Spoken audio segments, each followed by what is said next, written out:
नमस्कार मित्रों, स्वागत है आपका हमारे YouTube चैनल सत्यम शिवम सुंदरम सनातन में। मित्रों, महाभारत के युद्ध को इतिहास के सबसे भीषण युद्ध के तौर पर देखा जाता है। चचेरे भाइयों के बीच हुए इस युद्ध में न जाने कितने ही योद्धाओं और महायोद्धाओं ने अपने प्राणों की आहुति दी थी। इस युद्ध में इतना खून बहा था कि माना जाता है आज भी उस रक्त का रंग कुरुक्षेत्र की मिट्टी पर दिखाई देता है, जिसकी वजह से वो मिट्टी आज भी लाल है।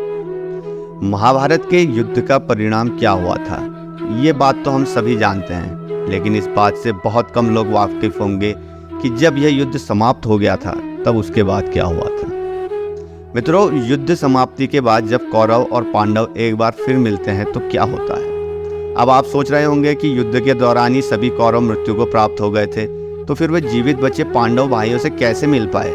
तो इससे जुड़ी कहानी भी हम आपको बताने जा रहे हैं। मित्रों, महाभारत के युद्ध को समाप्त हुए कई वर्ष बाद पांडवों को अपने चचेरे भाइयों और अन्य सगे संबंधियों की याद सताने लगी। वे अपना सारा राजपाट अपने उत्तराधिकारी परीक्षित को देकर स्वर्ग की यात्रा के लिए प्रस्थान कर लेते हैं। स्वर्ग पहुंचने से पहले ही द्रौपदी समेत 4 पांडवों की मृत्यु हो जाती है और एकमात्र युधिष्ठिर ही बचते हैं जिन्हें जीवित अवस्था में स्वर्ग पहुंचने का अवसर प्राप्त होता है। युधिष्ठिर ने वहां पहुंचकर स्वर्ग और नरक दोनों को देखा।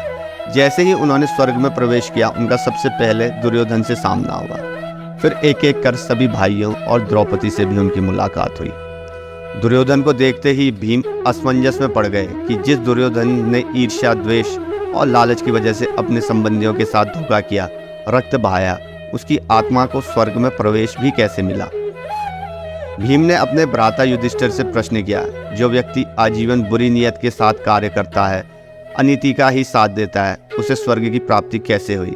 यहाँ अवश्य ईश्वरीय न्याय में चूक हुई है।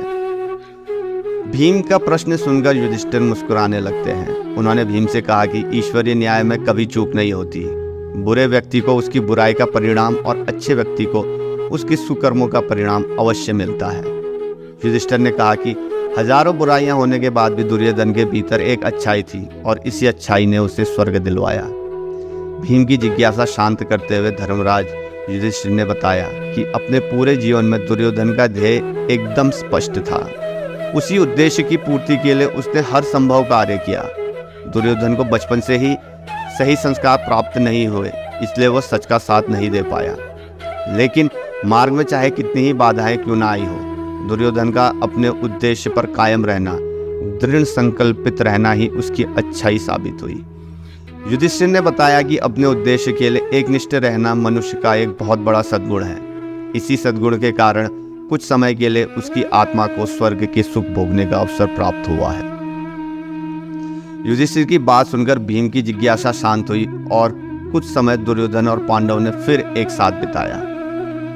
लेकिन जब उन्होंने पानी की लहर में बहते हुए सुनहरे कमल को देखा तो उनके सभी दर्द एक अलग ही खुशी में बदल गए।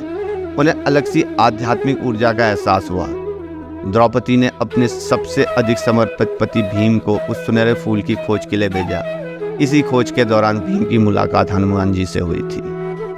तो मित्रों, ये थी आज की हमारी वीडियो। आशा करते हैं आपको आज की हमारी ये प्रस्तुति पसंद आई होगी। मित्रों, अगर आपको आज का हमारा ये वीडियो पसंद आया तो कमेंट बॉक्स में हर हर महादेव लिखना बिल्कुल मत भूलिएगा। तो मिलते हैं मित्रों अगले किसी और वीडियो में। तब तक के लिए हर हर महादेव।